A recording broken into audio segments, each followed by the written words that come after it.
I'd like to do a demonstration of how to use the adhesive to waterproof the skin around the stoma for an oversized opening pouch. So you use the adhesive and you're going to stir it. Do not shake. Stir it well. Then take the excess off the dauber by rolling the dauber along the inside rim of the bottle.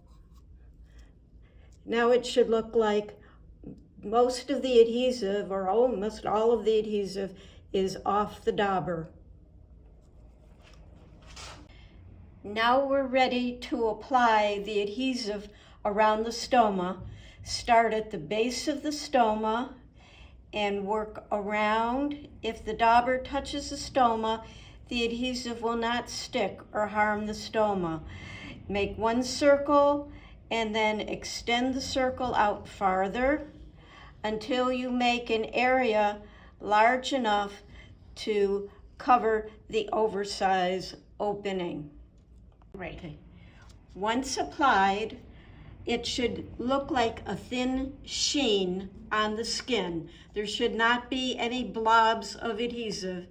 Let it dry for 3 to 5 minutes, and then you can apply the pouch.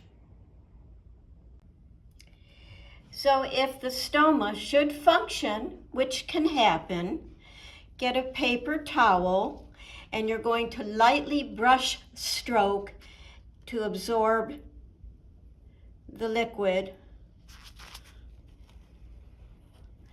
No harm done. The adhesive is still there, still tacky, and will still waterproof the skin.